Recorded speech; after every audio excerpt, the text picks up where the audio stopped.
राम जी के प्रति आपकी अटूट श्रद्धा और भक्ति के कारण ये संभव हो पाया है।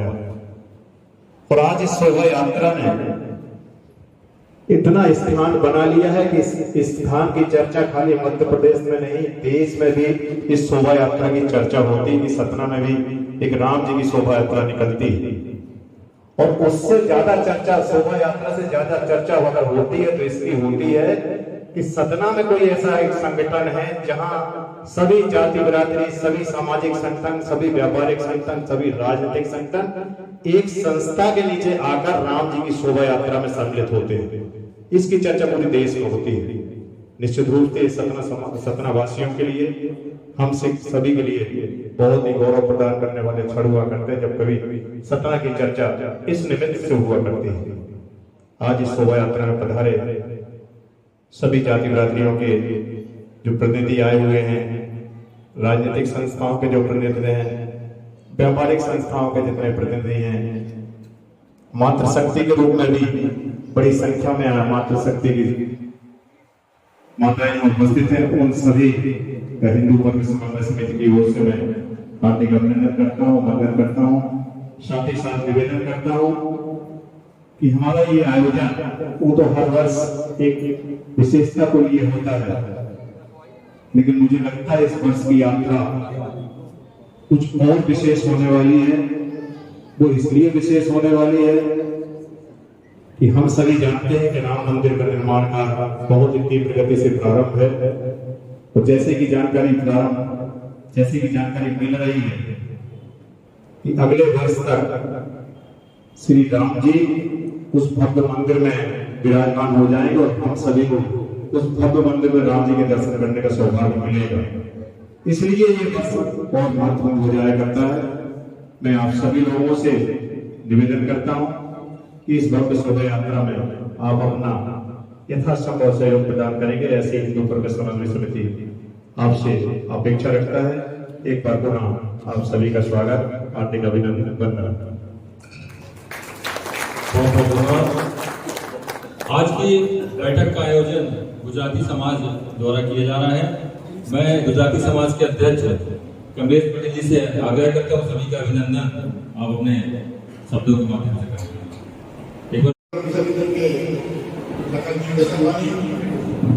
हेमचंद जी जायसवाल, हमारे समाज की संरक्षक आदरणीय रसीलाबेन, इस सभा स्थल में पधारे उत्तम बनर्जी जी, मणिकांत जी, सिद्धि जी, गुप्ता जी, सभी लोगों के नाम यहाँ ले सकते हैं, लेकिन आपकी सबकी संख्या है हमारी मातृशक्ति। मैं समझता हूँ कि इस जो आयोजन है, इस आयोजन की जितनी भी प्रशंसा की जाए वो कम है। इस आयोजन में सतना शहर के सभी लोगों को एक माला की तरह सब फूलों को पिरो दिया है और एक माला बना दिया है। आज हमारे सतना शहर का कोई भी जाति बिरादरी का ऐसा समुदाय नहीं है जो इस हिंदू पर्व समन्वय समिति से जुड़ा नहीं है। निश्चित रूप से आज पूरे देश में हम लोगों को बहुत पहले से हम लोगों की सबकी ऐसी इच्छा थी कि राम मंदिर का भव्य निर्माण हो और ऐसा राम मंदिर का भव्य निर्माण एक वर्ष बाद होना है। मैं गुजरात से बिलोंग करता हूँ और मैं समझता हूँ कि इस मौके पर मैं आपको एक बात बताना चाहता हूँ कि हमारे गुजरात के अंदर एक ऐसा रिवाज है कि जब कभी इस तरीके के मान की प्रतिष्ठा होती है तो पूरा गांव का गांव एक पैदल यात्रा लेकर वहां तक जाता है। जैसे माना के मंदिर में लोग जाते हैं, एक्शन है, एक बड़ा मंदिर है, वहां पर लोग हजारों लोग पैदल आते हैं। मैं समझता हूँ कि यहाँ के लोगों के पास जज्बा है। हम लोग क्या ऐसा कुछ प्रयास कर सकते हैं कि जब राम मंदिर का निर्माण हो तो यहाँ से हम कम से कम 5000 लोगों की यात्रा लें और रोज 25 किलोमीटर चलें। हमारी आगे गाड़ी रहेगी, वो पूरी रतन का इंतजाम करेगी। यहाँ से 25 किलोमीटर हम चलेंगे, रात को वहाँ विश्राम करेंगे, दूसरे दिन फिर 25 किलोमीटर, यहाँ से 275 से 280 किलोमीटर दूर। हमारी 11 दिन की यात्रा पूरी हो सकती है। मुझे यह लगता है कि एक ऐसा आयोजन, क्योंकि एक ऐसा मंच है और मैं समझता हूँ कि आज हमारे शहर के सभी जात बिरादरी के लोग उपस्थित हैं। भव्य राम मंदिर के निर्माण में सतना के प्रत्येक व्यक्ति की स्वयं उपस्थित हो गए, तो वहां पर आहुति होगी वो बहुत ही प्रशंसनीय होगी और पूरे देश में इसका मैसेज जाएंगे कि सतना से इतना बड़ा जन समुदाय गया है। मैं समझता हूँ तो मेरे इस विषय पर भी गंभीरता से समन्वय समिति विचार करें।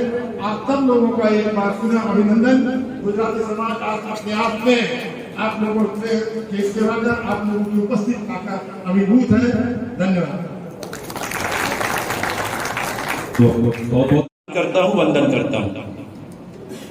पूरा शहर राममय हो जाए और शोभा यात्रा से काफी पहले हो जाए, इसका चिंतन हमारी समिति करती है।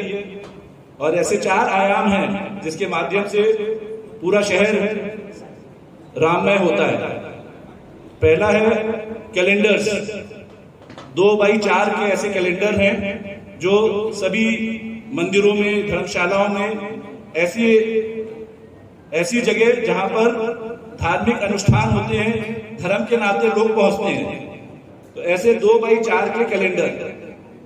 तो मैं आप सबसे आग्रह करता हूं, आह्वान करता हूं कि आपकी समिति के माध्यम से ऐसे न्यूनतम 10 कैलेंडर और 10 के मल्टीपल 20, 40, 80, तो एक कैलेंडर का जो मूल्य रखा हुआ है वो है 150 रुपए। तो आपकी कोई भी संस्था या इंडिविजुअल, आप में से कोई व्यक्तिगत भी करना चाहे,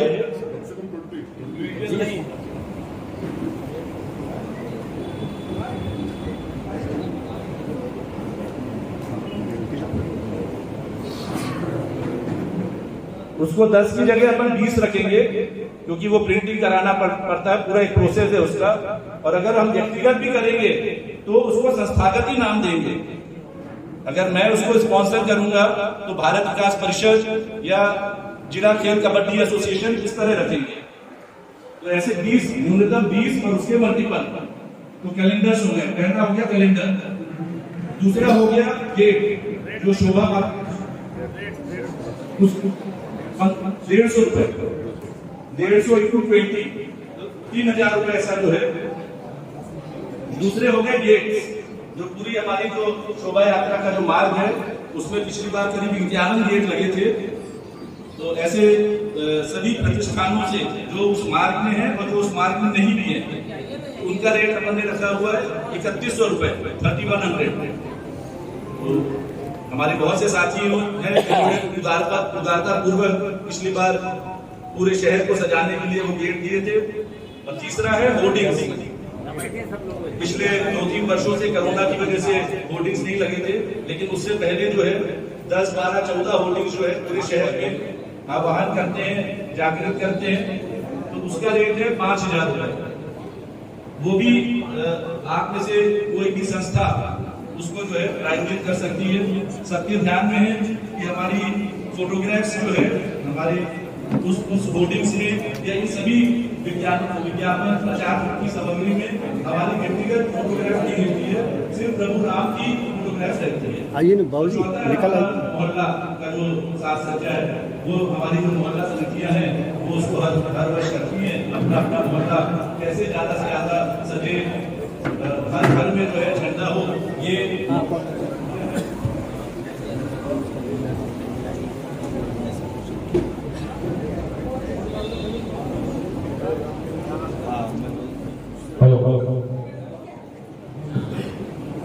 पूरा शहर राममय कैसे हो, भगवा कैसे हो, उसका चिंतन मोहल्ला समिति करती है। अभी जैसे जैसे बैठक चलेगी हमारे साथी लोग आपसे जो है इसके लिए आग्रह करेंगे। और जिनकी भी तैयारी है या पूर्व में जिन्होंने दिया हुआ है वह कृपया स्टेज में आकर अपना नाम भी लिखवा सकते हैं। होर्डिंग्स इसको भी करना है तो मुझे बताएंगे। कैलेंडर से 20 कैलेंडर का जो आह्वान हो रहा है, ऐसी उद्घोषणा करने वाले जब पूरी सोने की लंका जीती हुई सामने रखी थी। भ्राता लखन कहते हैं कि भाई स्वर्णमयी लंका है, इसको हम विजित कर चुके हैं, इस लंका में शासन करें। भाई भ्राता भरत वहां पर अच्छे से संभाले हुए हैं। तब राम जी कहते हैं कि जन्मभूमि जो है वो मुझे स्वर्ग से भी प्रिय है, इसलिए स्वर्णमयी लंका मुझे पसंद नहीं है। ऐसे प्रभु राम का संदेश लेकर इस सतना शहर के लोग अपनी जन्मभूमि को सुंदर बनाने के लिए, समरस बनाने के लिए यह जो प्रयास कर रहे हैं, आप सबके हृदय में जन्मभूमि के प्रति उस अनुराग को मैं प्रणाम करता हूं। राम सभा सज चुकी है, आज प्रसंग विशेष भी है। प्रभु राम जी के विचारों का अनुसरण करते हुए और श्री कृष्ण जी के नीतियों का अनुसरण करते हुए इस कलयुग में जिन्होंने विपरीत परिस्थितियों में और राम राज्य की स्थापना का प्रयास किया था, ऐसे छत्रपति शिवाजी महाराज का जन्म दिवस भी है और यहाँ राम सभा लगी हुई है। तो ऐसे प्रसंग में उन्हें भी स्मरण करना व्यवहारिक है, समकालीन है, समीचीन है। छत्रपति शिवाजी महाराज इस कलयुग में हिंदुत्व और सत्य की स्थापना करने वाले ऐसे महापुरुष हुए हैं जिन्होंने हर प्रकार की विपरीत परिस्थितियों में रहते हुए भी और उन्होंने सत्य की और हिंदू साम्राज्य की स्थापना करने में अपना महत्वपूर्ण भूमिका उन्होंने निभाया था। जिस समय पूरे देश में मुगलों का आतंक था,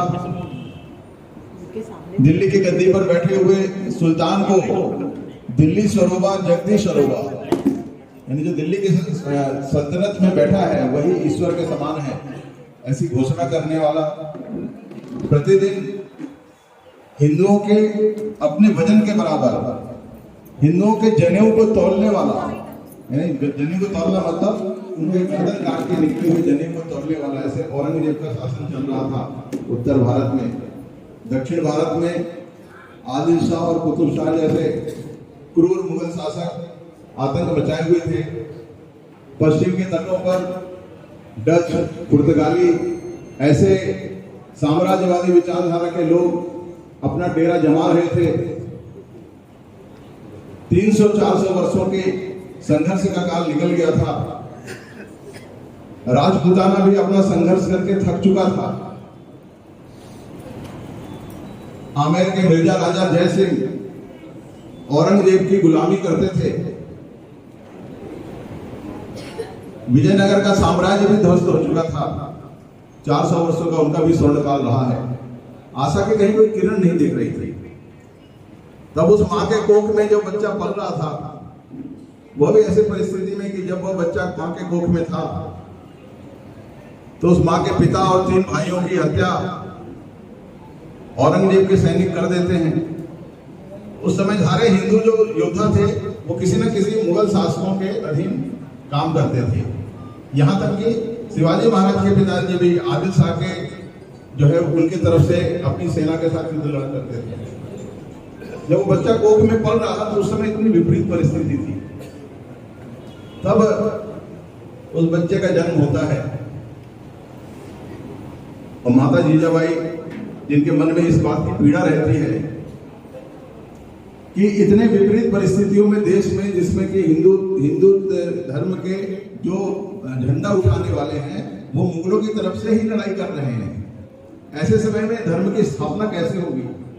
सोचिए, माँ का संकल्प, कोख में पल रहे बेटे से, उनको पता नहीं था इसमें बेटा है कि बेटी है, लेकिन वो संकल्प करती है कि जो भी मेरे कोख से पैदा होगा या होगी वह भारत को पुनः जो है अपने मान सम्मान को दिलाने में जो है उसकी भूमिका होगी। इसलिए वो कहती थी, जब उससे पूछते थे, क्योंकि हमारी माता बहनें यहाँ बैठी हैं, कि जब बहू जो है गर्भवती होती है तो उससे उसकी इच्छा पूछी जाती है, बेटा तेरे को क्या लग रहा है, क्या खाने की इच्छा होती है। और बड़े विशिष्ट प्रकार की, कोई कहते हैं हमको खट्टा खाना है, कोई कहते हैं नमकीन खाना है, कोई कहते हैं मीठा खाना है। ये सब अनुभव है हमारे परिवार में, बहुएं हैं ऐसा। वो माता जीजा क्या कहती थी, मुझे जो है दुर्गा का वेश रखने की इच्छा हो रही है। अच्छा, और बोले मुझे सिंह पे सवारी करने की इच्छा हो रही है कि मैं सिंह पे सवारी करूं और जो है आतताइयों का अंत करूं। और ऐसे ही सपने वो देखती थी और उस सपने के परिणाम से जो है वह बालक का जन्म होता है। ये जो है हम लोग पुरानी कथा कह सकते हैं कि भाई वो तो भगवान राम थे, वो तो भगवान कृष्ण थे, तो ऐसा संभव नहीं है इस युग में। लेकिन इस कलयुग में ऐसे पुत्र को अपने संकल्प से जिन्होंने जन्म दिया था, ऐसे शिवाजी महाराज उनकी ये धरती है, उनके द्वारा स्थापित परंपराओं को हम आगे लेकर चल रहे हैं, जिन्होंने ऐसी विपरीत परिस्थितियों में न केवल जो है इन सब मुगल आतताइयों का अंत किया, उनके साथ संघर्ष किया, बल्कि अपने संकल्प के आधार पर उन्होंने हिंदू साम्राज्य की स्थापना की।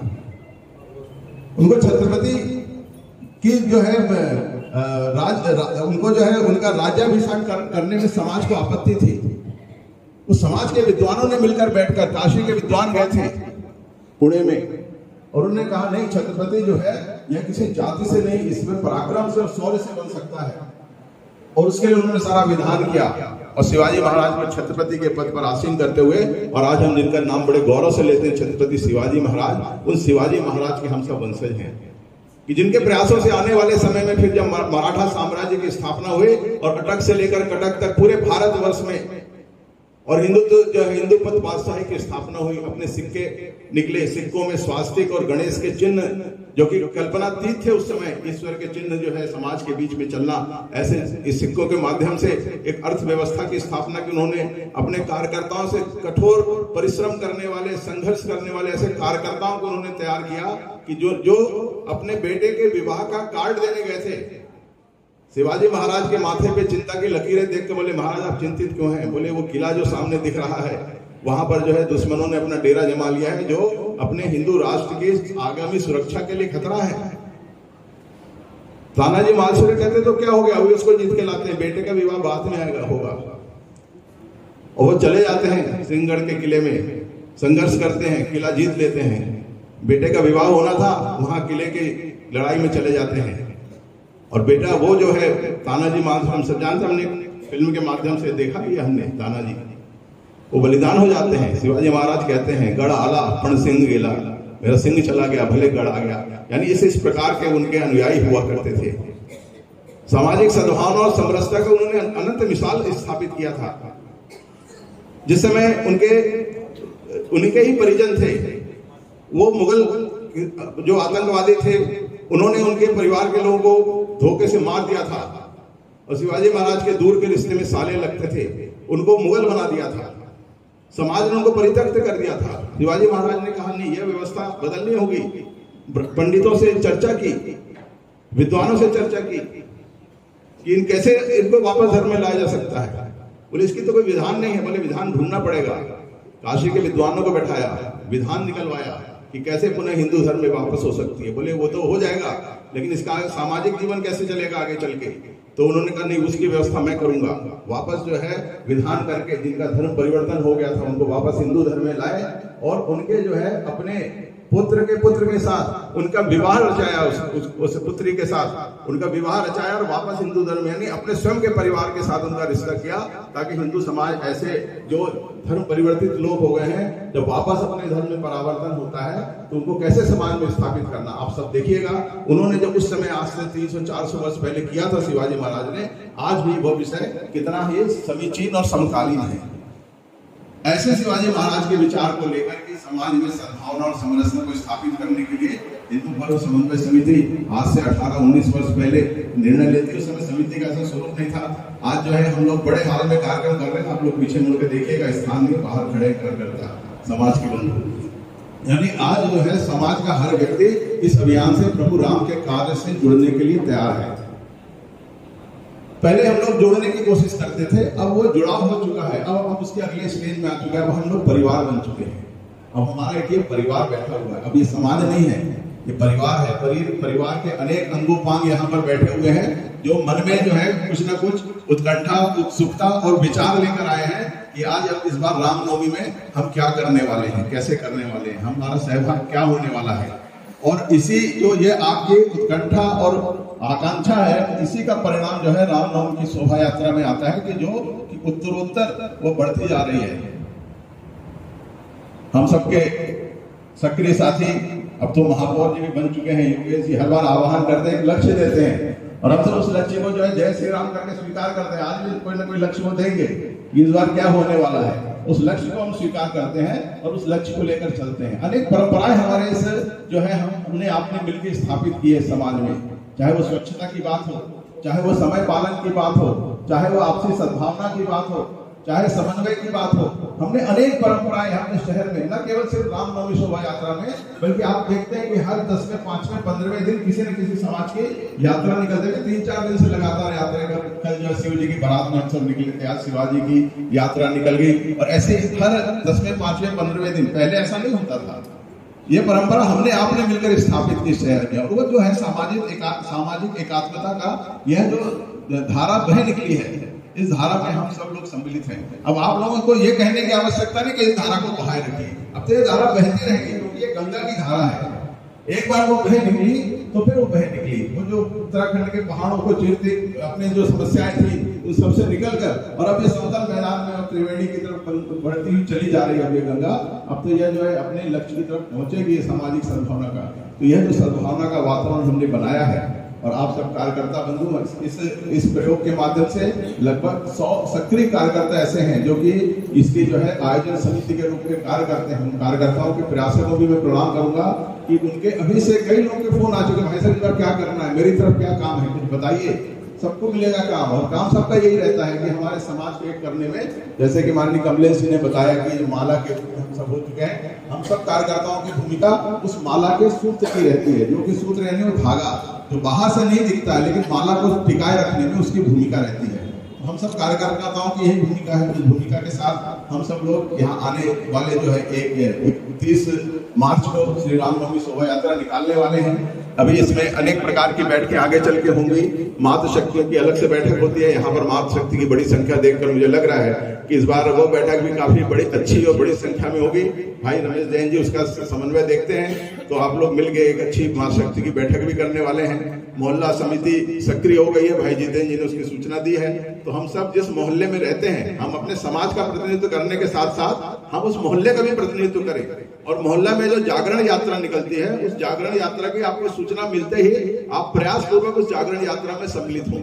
तो ये आप सबसे अनुरोध है, आह्वान है कि हम इसके अंतर्गत जो भी कार्यक्रम होते हैं उस कार्यक्रम में हम जो है प्रयास पूर्वक केवल रामनवमी 30 मार्च यही केवल हमारा लक्ष्य नहीं है, हम जो है इसके तमाम आयोजन में हम सम्मिलित हों। उसके पहले जिन दिन बैठकी होती है, 9 वर्ष का चैत्र शुक्ल प्रतिपदा 9 वर्ष का प्रारंभ होता है, तो 9 वर्ष के प्रारंभ में भी इस समय हमारे शहर में बड़े विशेष प्रकार के शोभा यात्रा निकलती है। उसके पहले संस्कार भारती के द्वारा सांस्कृतिक संध्या होती है। यह सब इसी आयोजन के ही अंग है।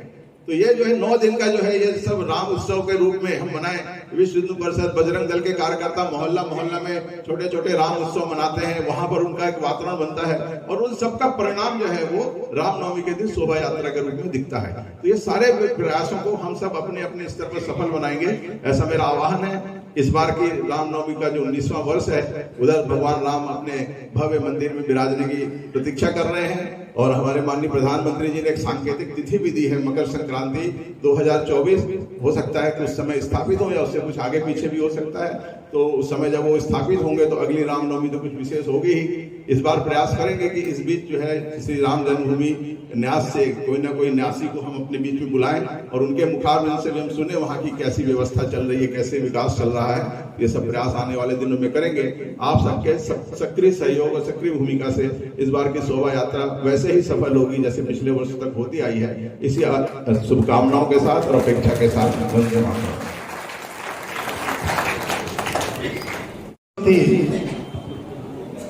किस बृहद बैठक में मंच पर विराजमान आज के आयोजन के सूत्रधार गुजराती समाज के अध्यक्ष आदरणीय श्री कमलेश जी, गुजराती समाज से ही मातृशक्ति का प्रतिनिधित्व कर रही माता जी, हमारे वरिष्ठ सदस्य आदरणीय हेमचंद जी, संयोजक आदरणीय श्री लखन जी, मेरे सामने विराजमान परम श्रद्धेय पीयूष जी महाराज, उत्तम जी, मणिकांत जी, और सभी हमारे सदस्य बंधु पूरे समाज से आए हुए। जैसा उत्तम जी बता रहे थे कि हॉल तो भर गया है, पीछे बाहर भी काफी लोग खड़े हैं, तो यही उत्साह की अपेक्षा भी है राम भक्तों से। अभी उत्तम जी ने बहुत ही अच्छे शब्दों में आज जिनका हम स्मरण कर रहे हैं, शिवाजी महाराज, छत्रपति शिवाजी महाराज, जिन्होंने मुगलों से लोहा लेकर हिंदू पर शाही की स्थापना की थी, और उसी कड़ी में आज इस शुभ दिन पर यहाँ पर बैठक हमारी आयोजित हो रही है। हम लोग बहुत खुश हो रहे हैं। हमें लग रहा है कि राम मंदिर बनने वाला है। हम बहुत खुश हैं, धारा 370 समाप्त हो गई। हम बहुत प्रसन्न हैं, 35A समाप्त हो गया। हम बहुत संतुष्ट हैं कि CAA लागू होने वाला है। लेकिन मुझे लगता है ये खुशी क्षणिक न हो जाए, क्योंकि अगर हम जब विचार करते हैं और याद करते हैं तो जरा 900 साल का इतिहास अपना याद कर लीजिए। 700 साल मुसलमानों ने अत्याचार किए, हम गुलाम रहे। 200 साल अंग्रेजों ने हमारे ऊपर जुर्म ढाए, हम उनके गुलाम रहे। 70-75 साल की आजादी, और हम वो सब कष्ट भूल गए जिसको सहते हुए हम आज आजादी महसूस कर रहे हैं। मैं बात करूं महाराणा प्रताप की, तो मुगलों के अत्याचार से उन्होंने राजा होते हुए भी उनके बच्चों ने घास की रोटी खाई। अगर मैं बात करूं वीर बंदा बैरागी की, तो जिस समय मुगलों ने उनको बंदी बनाया तो हाथ और पैर के नाखून संसी से पकड़ के नोचे गए। हम कैसे भूल सकते हैं? क्या हम संभाजी को भूल सकते हैं, जिनके शरीर की चमड़ी नोच नोच कर निकाली गई और टुकड़े टुकड़े करके समुद्र के नदी के किनारे गांव के बाहर फेंक दी गई? क्या हम भूल जाएंगे? मैं ये बात इसलिए आपको कहना चाहता हूं कि बहुत जल्दी हम खुश होते हैं, लेकिन मैं आपको साथ में ये भी कहना चाहता हूं कि 700 साल हमने नहीं देखे, 200 साल हमने नहीं देखे, लेकिन 70 साल में बहुत कुछ हमने देखा है और फिर भी हम खुश हैं। हम भूल गए 1 साल पहले का पश्चिम बंगाल का दृश्य। 1 साल पहले की बात कर रहा हूं, हम आजाद हैं। क्या हुआ 1 साल पहले? ठीक है, वो चुनाव था, राजनीति थी, वोट की बात करते थे, लेकिन अगर रोहिंग्या मुसलमानों का समर्थन करने वाले लोग, जिन्होंने हिंदू धर्म की रक्षा करने के लिए किसी एक हिंदुत्व पार्टी को सपोर्ट किया, उनके परिवार की माताओं बहनों को सरेआम उठाए, वीडियो बने हैं, बलात्कार किया, उनके घरों में आग लगा दी, FIR नहीं हुई 1 साल पहले, हम आजाद हैं। क्या हम संतुष्ट हो गए? अगर हम संतुष्ट हैं तो कुछ कहने की आवश्यकता नहीं है, लेकिन अगर हम संतुष्ट नहीं हैं तो फिर आपको ये विचार करना ही पड़ेगा इसका तोड़ क्या है। हम 19वां साल मना रहे हैं आपके रामनवमी का, और यही 17 की पवित्र भूमि है जिसमें 119 साल से ज्यादा पुरानी बिहार रामलीला है। तो आखिर 119 साल 130 साल पहले जिन्होंने ये शुरू किया होगा, उनके मन में कुछ हिंदुत्व के प्रति जब वो हम गुलाम थे तब भी उन्होंने कुछ न कुछ सोच के ये प्रयास किया होगा। आइए सतीश भी। आश्चर्य तो तब होता है, आश्चर्य तो तब होता है जब पूरे देश में 200 देशों में पटाखे फोड़े जाते हैं खुशी के अवसर पे, और हिंदुस्तान में अगर दिवाली में पटाखे फूटते हैं तो उसको बोला जाता है बहुत प्रदूषण होता है। एक दिन का हमारी खुशी, उसमें प्रदूषण की दुहाई दी जाती है। आश्चर्य तो तब होता है जिस समय, अब मैं तो महापौर आप लोगों के कारण बन गया हूं, इस हिंदू पर्व समन्वय समिति के कारण मैं महापौर बना हूं, मैं ओपनली इस मंच से बोल रहा हूं। ये ताकत है जिसने मुझे महापौर बनाया है, और इसलिए मैं बोल रहा हूं 365 दिन जब मैं गलियों में घूमता हूं तो पानी की बर्बादी देख के दुख होता है, लेकिन दुहाई देते हैं वो लोग कि जो होली खेल रहे हैं मतलब पानी की बर्बादी। 364 दिन बर्बादी नहीं समझ में आती, लेकिन अगर हिंदू धर्म के किसी एक त्योहार में हम होली के दिन रंग की होली खेलते हैं तो बताया जाता है पानी बर्बाद हो रहा है, इसलिए होली सूखी खेले। क्यों खेले? अभी तो महिला सज्जन मेरे ऑफिस में आए थे नगर निगम में, और मेरे को लिखित में दे रहे थे। मेरे को शर्म आनी चाहिए तुमको, एक दिन का त्योहार उसमें कानून बता रहे हो, तुम हिंदू हो या क्या हो? किस चीज पर हम खुश हो? क्या हमने वो आजादी पानी जिसके लिए हमारे लोगों ने अपने शरीर की नाखून नुचवाए, शरीर को छिलवाया, आंख में गर्म सलाखें डलवा दी? क्या ये सोचकर उन लोगों ने आजादी दिलवाई थी? क्या हम संतुष्ट हो जाएं? मुझे लगता है कि अभी बहुत कुछ करना बाकी है। पाकिस्तान, चाइना, बांग्लादेश, रोहिंग्या आतंकवादी ये अभी खत्म नहीं हुए। ये बात अलग है कि हिंदुस्तान मजबूत हो रहा है और पाकिस्तान में आटे के भाव उनको पता लग गया है, ये अलग बात है।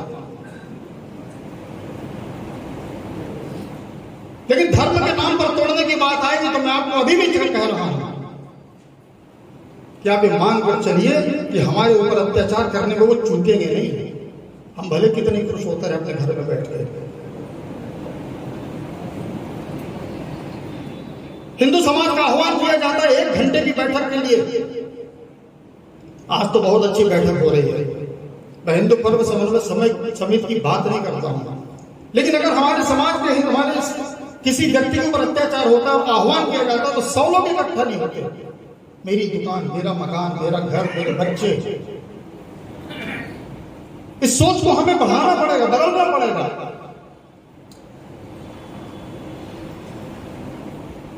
अगर हम रहेंगे, हमारा धर्म रहेगा तो सब कुछ बच जाएगा। बहुत से स्टेट, बहुत से राज्य माइनॉरिटी में आ रहे हैं हिंदुओं की। अभी मैं उस विषय पर चर्चा नहीं करूंगा, लेकिन ये चिंता का विषय है, गंभीर विषय है। हमारे पास संगठित होने के अलावा दूसरा कोई उपाय नहीं है, कोई उपाय नहीं है। और ये संगठित शक्ति ही कुछ भी करवा सकती है। मैं आपको ओपनली बोलूं, कुछ भी कर सकते हैं हम अगर हम संगठित रहेंगे। हम अगर संगठित रहेंगे और आतंकवादियों को ये पता रहेगा ये झुकने वाली कौम नहीं है, ये संगठित हो गए हैं, तो मैं आपको कह रहा हूं आतंकवादी अपनी मां की पेट से बाहर नहीं निकलेगा, उसकी हिम्मत नहीं पड़ेगी। और अगर हम संगठित नहीं रहेंगे तो वो व्यक्ति बाहर भी निकलेगा, आतंकवादी भी होगा और हिंदू आतंकवाद का दुहाई देकर हमको ही बदनाम करेगा। इसका सिर्फ और सिर्फ एक उपाय है, हिंदू समाज का संगठन। मैं ये नहीं कह रहा हूं कि दूसरे समाज का हम विरोध करेंगे, बिल्कुल नहीं करेंगे, लेकिन एक चीज तय है, भारत माता की इस धरती पर, हिंदुस्तान की धरती पर जन्म लेने वाला, यहाँ रहने वाला एक एक व्यक्ति जो इस माँ का विरोध करेगा वो हमारा दुश्मन होगा, चाहे वो किसी भी धर्म को मानने वाला हो, किसी भी राजनीति की पार्टी का व्यक्ति हो। जब हम इस प्रकार की सोच लेकर आगे बढ़ेंगे तो निश्चित रूप से हम जिस संगठन की बात कर रहे हैं उसमें सफल होंगे। कुलभूषण जाधव को आप भूल नहीं गए होंगे, भूल जाते हैं। कुलभूषण जाधव पाकिस्तान गए, उसकी मां और उसकी पत्नी के गहने उतरवा लिए गए, उसके मंगलसूत्र उतरवा लिए गए, तब अवार्ड वापस करने वाले एक भी व्यक्ति सामने नहीं आए। क्या कुलभूषण जाधव आतंकवादी था कि हिंदू नहीं था? अवार्ड वापस करने वाले कब जगते हैं? जब कोई हिंदू समाज को संगठित करने की बात करता है। इस तरह के जयचंद अभी हिंदुस्तान में पल रहे हैं। बांग्लादेशी, पाकिस्तानी, चाइनी, ये सब घोषित दुश्मन है, हमें पता है कि ये दुश्मन है, हम उसका मुकाबला कर सकते हैं, उससे लड़ सकते हैं। लेकिन जिसका पता ही नहीं कि दुश्मन कौन है, हमारे घर में रह रहा है, हमारे शहर में रह रहा है और यहाँ रहते हुए हमारी जड़ खोद रहा है, उससे निपटने और लड़ने की आवश्यकता है। और उसके लिए एक ही उपाय है, हमें गोली नहीं चलाना, लाठी नहीं चलाना। आप संगठित हो जाइए। मैं फिर कह रहा हूं, अगर हम संगठित हो गए तो कोई दुनिया की ताकत नहीं है कि हमारे को आतंकवाद के नाम पर डरा सके, हमको हिंदू आतंकवाद के नाम पर बदनाम कर सके। किसी माई बुला का दम नहीं है। मैं आप सबको कहना चाहता हूं, नहीं तो इस रात जहां गुजरात में मार दी जाती है और कुछ लोग तलाक करते हुए उसको चादर चढ़ाते हैं, कुछ बड़े नेता, 100 करोड़ नेता 1-1 लाख रुपए की भेंट देते हैं, और 3 दिन बाद जब पाकिस्तान के समाचार पत्र में छपता है, इसरत जहां अपने लक्ष्य में कामयाब हो गई, पाकिस्तान में छपता है, तब फिर वो ढूंढे नहीं मिलते, दूर दबा के छिप जाते हैं। उनकी हिम्मत कैसे पड़ती यहाँ रहते हुए इसरत जहां के लिए वो इस तरह की बात करे। वो महिला थी, हमारा कोई विरोध नहीं उससे, लेकिन अगर वो आतंकवाद करने के लिए आई थी और मारी जाती है, तो सेना के उस पुलिस के व्यक्ति की पीठ ठोकना तो भ्रष्टाचार में लगा देते हैं। जब तक ये होता रहेगा, तब तक हमारा समाज संगठित नहीं होगा, हमारा समाज संगठित हो जाएगा। इस प्रकार के आतंकवाद की किसी भी घटना होने पर आप ये विश्वास करिए, किसी की हिम्मत नहीं पड़ेगी कि एक शब्द इस देश के खिलाफ नजर उठाने वाले के लिए बोल सके। मैं चर्चा नहीं करना चाहता था, लेकिन एक ऑस्ट्रेलिया का आतंकवादी हनीफ वो हिंदुस्तान में पकड़ गया। मतलब मैं आपको याद दिला रहा हूँ, ऑस्ट्रेलिया का आतंकवादी हनीफ पकड़ गया तो हमारे पूर्व प्रधानमंत्री ने कहा कि रात भर मुझे नींद नहीं आई। अरे हनीफ पकड़ गया, आतंकवादी था तो नींद नहीं आई, और जब साध्वी प्रज्ञा को जेल में तुम लोग उसका अत्याचार कर रहे थे तब तुम आराम से सो रहे थे। ये भेदभाव करने की हिम्मत कैसे पड़ती किसी ने? सिर्फ इसलिए कि हम संगठित नहीं है।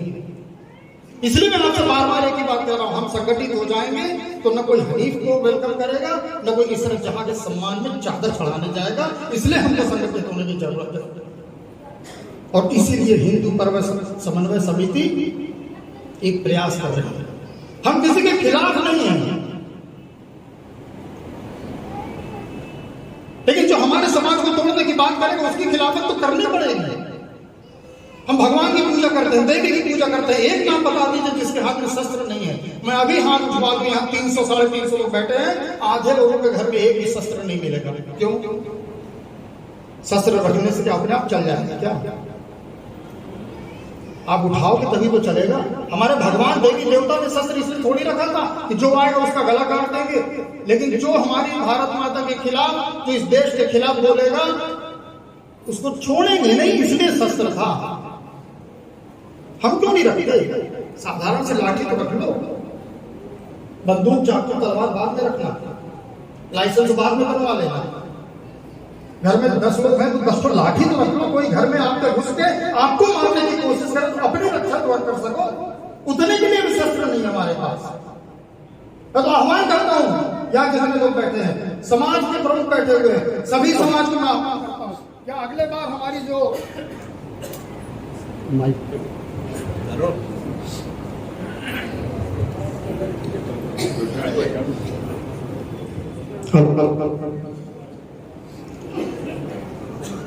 अगली बार जब हमारी रामनवमी की शोभा यात्रा निकलेगी तो क्या यहां से कोई संकल्प लेके समाज जा सकता है कि मेरे समाज के रहने वाले एक एक व्यक्ति के घर में एक शस्त्र जरूर होगा? क्या ये कसम खा जा सकता है? किसके लिए रखना है? अपने लिए, अपनों के लिए। जबरदस्ती किसी का सर नहीं फोड़ना। सबके मन में डर है तो पुलिस वाले पकड़ ले जाएगा, लेकिन अगर कोई आतंकवादी हमारे घर में हमारी माताओं बहनों को गलत निगाह से देखेगा, उसका प्रतिरोध करने के लिए, उसका विरोध करने के लिए तो शस्त्र चाहिए, उतना भी नहीं है। बात बिल्कुल सही है। हम जिस विचारधारा के हैं, हम धर्म को आगे मानकर चलते हैं, बहुत दयालु हैं, इसमें कोई दो राय नहीं। पंखे से एक चिड़िया भी अगर टकराती है तो बोरोलिन लगा के उसको उड़ाते हैं, 2 बूंद पानी पिला के छोड़ते हैं, बिल्कुल सही है। किसने कहा कि मत करो? लेकिन अगर कोई हमारा विरोध करता है, हमारे घर में हमारी माताओं बहनों को गलत नजर से देखता है, तो उसका प्रतिरोध करने का साहस भी तो होने को चाहिए।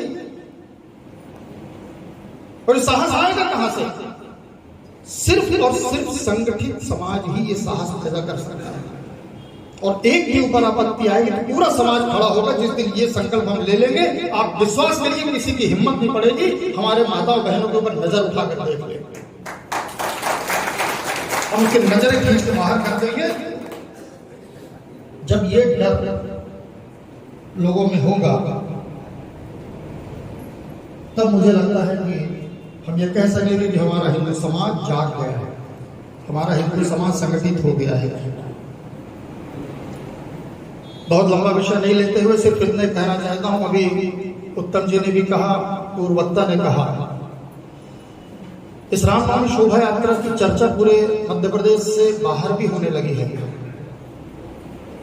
सिर्फ इसलिए होने लगी है, अभी कुछ समाचार पत्र भी सक्रिय हो जाएंगे, अभी 15 दिन 1 महीने बाद छापने लगेंगे। भारी भ्रष्टाचार हिंदू पर्व समन्वय समिति में, भारी चंदा वसूला गया। अरे वो भी हिंदू है, जयचंद की औलाद है साले को।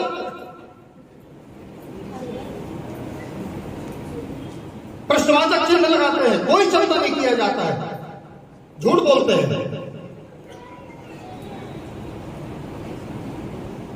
हिसाब नहीं देते हैं। हमने चंदा ही नहीं दिया तो हिसाब नहीं देंगे, तुम्हें जो करना है कर लो, छाप लो जिस तरह तुम्हें छापना हो। लेकिन उनका साहस क्यों होता है?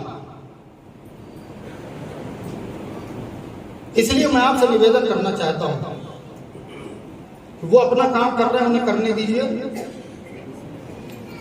हम जाग जाएं। और सतना में मुझे बोलते हुए अच्छा लग रहा है, प्रसन्नता हो रही है कि हम सब जग चुके हैं हमारे समाजों के बीच में।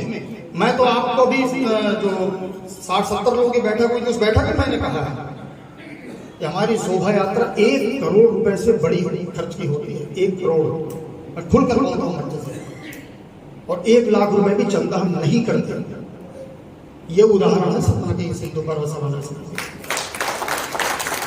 हमारे एक समाज 50-50 हजार रुपये खर्चा करता है, 1-1 लाख रुपए की झांकी निकालता है, अपने समाज से 100 रुपए से लेकर 5,000, 2,000, 10,000 रुपए एकत्र करता है, झांकी सजाता है और 6 घंटे शोभा यात्रा में हमारे शामिल होता है, वही हिसाब करता है। हमारी यह हिंदू पर्व समन्वय समिति की जो मेन टीम है, वो कोई न चंदा करती न कोई हिसाब करती, और ये उदाहरण पूरे मध्य प्रदेश में उदाहरण के रूप में लिया जाने लगा है। ये हमारी ताकत है, इस ताकत को बढ़ाना है। इस ताकत को बढ़ाकर जो लक्ष्य की बात अभी उत्तम जी कह रहे थे, हरिओम जी भी कह रहे थे, मुझे लगता है अगले साल हम लोग सौभाग्यशाली है, 500 साल के राम मंदिर के हमारे गुलामी के बाद हमारे पिताजी पुरखे सब आए, दुनिया से चले गए, राम मंदिर को अपनी आंखों से नहीं देख पाए, राम लला ताले में बंद थे। ये वो पीढ़ी बैठी हुई है कि हम और हमारे बच्चे राम मंदिर का भव्य स्वरूप अपनी आंखों से देखेंगे। ये स्वाभिमान का दृश्य हम लोग गवाह बनने वाले हैं। ऐसी स्थिति में जिस समाज के जितने व्यक्ति यहाँ सतना में रहते हैं, आप अपनी बैठकें करिए। मैं मिनिमम टारगेट देता हूँ, मिनिमम टारगेट दे रहा हूँ 10%। किसी समाज के अगर 2,000 लोग हैं तो 200 लोग अगर आ जाए शोभा यात्रा में, तो मैं आपको लक्ष्य दे रहा हूँ अब की बार 1 लाख पार। और 1 लाख पार बहुत आसानी से हो जाए। बहुत से ऐसे समाज है यहाँ पे जिन समाजों की संख्या 20-20 हजार है। हम यहाँ पर बैठ के इतना प्रसन्न हो रहे हैं, यही वातावरण, यही भाव आप अपने समाज की बैठक में बैठकर बनाइए, तो मुझे लगता है कि कोई कारण नहीं है कि ये लक्ष्य प्राप्त करने में हमें कोई असुविधा होगी। मैं आप सबसे निवेदन करता हूँ इस लक्ष्य को प्राप्त करने में हम अपना सब कुछ लगाओ। सब कुछ से मतलब धन से नहीं, तन और मन से। धन तो आप लगाते ही हैं, आप अगर तन और मन लगा देंगे तो 1 लाख की संख्या भी हम पीछे छोड़ देंगे, इसके आगे निकल जाएंगे। यही निवेदन करते हुए मैं अपनी बात समाप्त करता हूँ। भारत माता की। और इस बैठक को करने के लिए फोन आते रहते हैं कि भाई हमारी बैठक जो है हमारे समाज को लगा, इस बार हमारी तरफ से कर लीजिए। मैं चाहूंगा मौसम दामदारी का जोरदार ताल।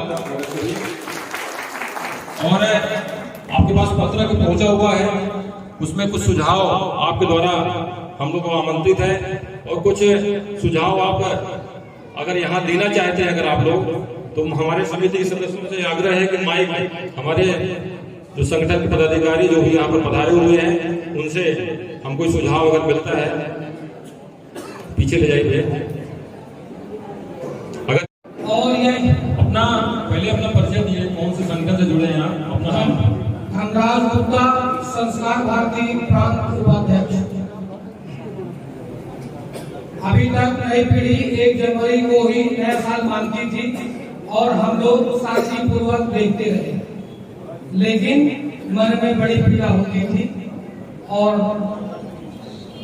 कुछ समय से जागृति आई है कि हमारे संस्कारों को बच्चे न भूलें और अपने संस्कार आगे बढ़ाते रहें। इसके लिए ये जो रामनवमी का पर्व है, इसकी जो बैठकी होती है, वर्ष प्रतिपदा का दिन कहलाता है। उस दिन से हमारा उत्सव या नए साल का प्रारंभ होता है और यह छोटा मोटा उत्सव नहीं है।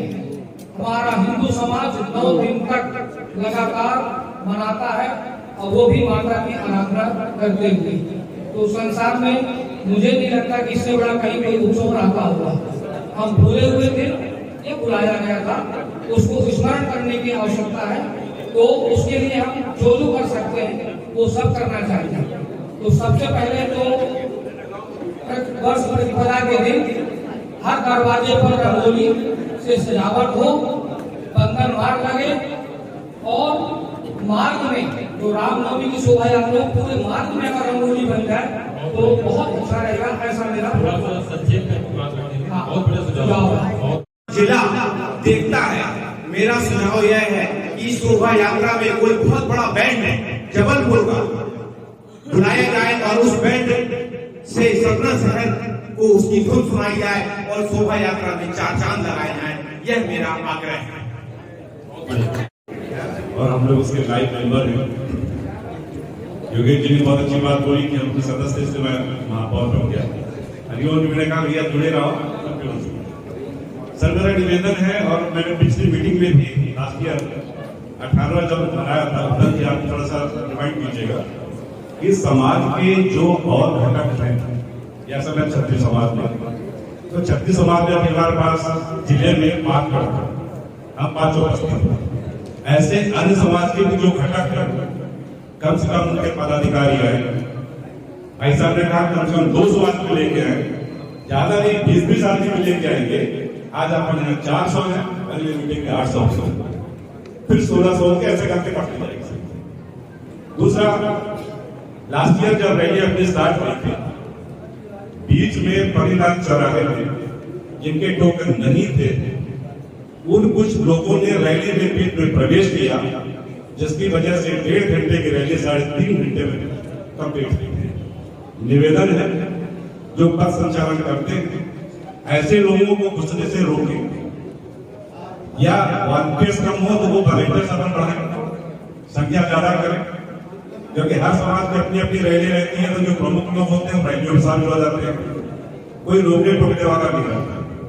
जो संत समाज या राजनीतिक समाज के व्यापारी लोग सब आगे आगे रैली में रहते हैं, वो पीछे की रैली देख नहीं पाते, बीच में घुस गए पूरा माहौल। मेरा निवेदन है, सभी जानते हैं इस बात को लेकर, पिछले बार हम लोग काफी प्रभावित हुए, सभी जानते हैं। तो वो कोई और नहीं है, अभी बीच के लोग हैं। कृपया प्रवेश न करें और सभी से निवेदन है कि ऐसे लोगों को रोका। धन्यवाद। रामनवमी की शोभा यात्रा निसंदेह हर साल अपने रिकॉर्ड तोड़ रही है, लेकिन अब वक्त आ गया है कि क्वांटिटी तो हमने खूब मेंटेन कर ली है और काफी लोग जुड़ते भी हैं। और जैसा कि योगेश भैया ने कहा 1 लाख तो 1 लाख पार होगा डेफिनेटली, क्योंकि प्रयास हम सभी मिलकर कर रहे हैं। अब जरूरत है हम क्वांटिटी मेंटेन करें, क्योंकि इतना बड़ा जुलूस है, निसंदेह थोड़ा सा उसमें अव्यवस्थाएं तो होती हैं। जैसे कि देखते हैं कि सिटी कोतवाली के सामने जो है इतनी ज्यादा अफरा तफरी मच जाती है, एक तो क्रॉसिंग रहती है और गाड़ियों की बड़ी समस्या होती है जो निकलती है या जुलूस निकलता है। तो इस चीज को हम सभी को मिलकर मेंटेन करना है। और दूसरी समस्या मैंने पिछले साल भी बताई थी कि संत समाज की ओर से, हालांकि वो कुछ भी नहीं कहते हैं, लेकिन जैसे हमारे समाज के लिए हैं बाबा खिम्यादास जी, ये अब इतने उम्रदराज हो चुके हैं कि पैदल चलने में इनको थोड़ा सा तकलीफ होती है, और बाबा संतोष दास जी। तो मैं चाहता हूं कि अगर जो उनके लिए गाड़ियों की व्यवस्था भी हो जाए, खुली गाड़ियां हैं जिसमें संत समाज बैठता है, जिससे उनको पैदल न चलना पड़े, यही मेरी गुजारिश है, यही मेरा निवेदन है। धन्यवाद। जय श्री राम। जो इस वर्ष से अपना नाम और संस्था का नाम। विजय कुमार प्रधान केसर नगर सभा समिति। इस वर्ष जो शोभा यात्रा जब प्रारंभ हो उसके पूर्व जैसा कि हम सब जानते हैं कि जिनके लिए जिनकी हम सब संतानें हैं, भगवान राम के वंशज के रूप में जाने जाते हैं, और जिनने अपना पूरा जीवन अधिकतर जीवन प्रकृति की गोद में बिताया है।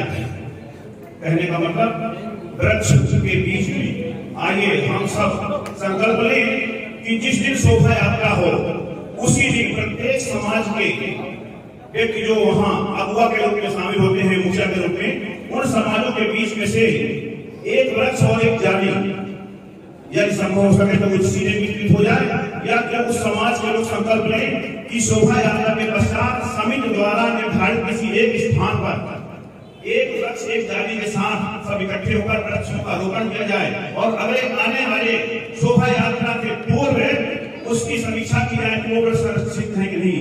यदि ऐसा हम सब कर सके तो आने वाले समय में, जैसे कि हमारे बड़े भाई साहब श्री महापौर जी का संकल्प भी वृक्षारोपण के लिए विशेष रूप से चल रहा है, तो हम आने वाले समय में प्रत्येक वर्ष कम से कम 100 पौधे उस शोभा यात्रा की याद में इसके रूप में हम अपने समाज को, अपने राष्ट्र को समर्पित कर सकते हैं। उससे भी हमारा थोड़ा सुझाव वाले शहर में मर्यादा पुरुषोत्तम भगवान राम के जो मंदिर का कार्य पूर्ण हो जाएगा, उस उपलक्ष्य में मेरा सभी माताओं बहनों से बंधुओं से निवेदन है कि जिस प्रकार अपन दीपावली मनाते हैं, उस दिन पूरे घरों को रोशन करके अपने दीप प्रज्वलित कर करके इस उत्सव को और भी उत्साह दे, मेरा आग्रह है। सभी झांकियां लगभग बहुत सारी संख्या में रहती हैं। यदि उन झांकियों की साइज का कोई स्टैंडर्ड मापदंड आप निर्धारित कर दें तो समानता दिखने लगेगी। साथ सज्जा अपनी जगह है, लेकिन साइज का भी डिफरेंस रहती है, देखने में समानता हमको नहीं लगती। यदि ये हो जाए बहुत अच्छा लगेगा। धन्यवाद। जैसा कि अभी आह्वान हुआ था कि होर्डिंग लगेगी और मंदिर में कुछ कैलेंडर लगेंगे, तो हमारे साथ में आज साथी हैं डॉक्टर राम पांडे जी, आनंद मुखर्जी जी, धनराज जी, विजय गुप्ता जी, जानवी त्रिपाठी जी, कई लोग हैं, और उन्होंने ऐसा निर्णय लिया है कि मंदिर में कैलेंडर 20 जो आपने कहा संस्कार भारती की तरफ से, वो 20 कैलेंडर संस्कार भारती की तरफ से।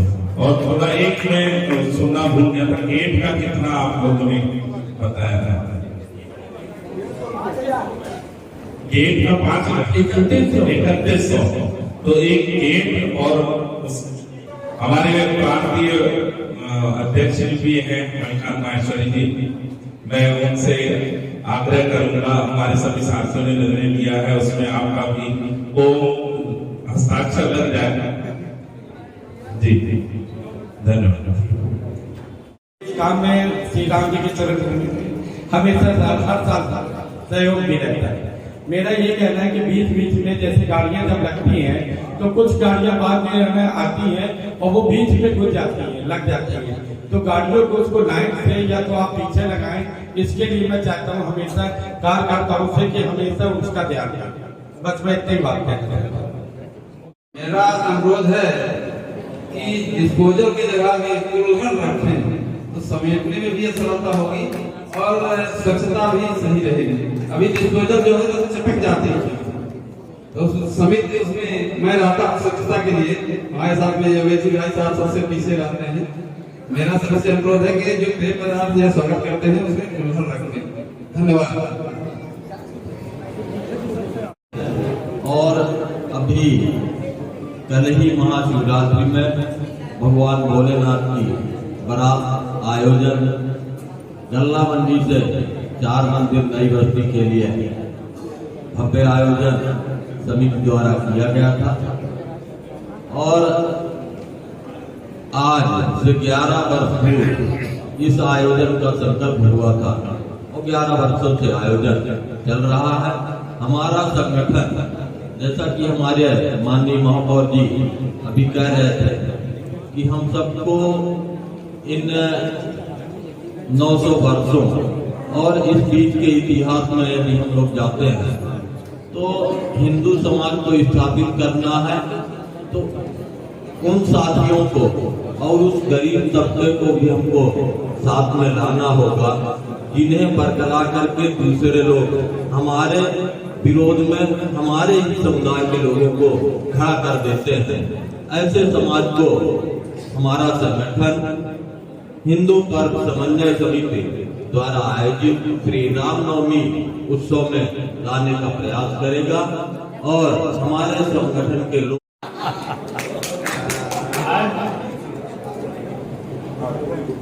भगवान राम की शोभा यात्रा में मैं प्रयास करूंगा कि अपने समाज में एक मीटिंग लगा करके और उसमें एक झांकी सम्मिलित करने का मैं प्रयास करूंगा।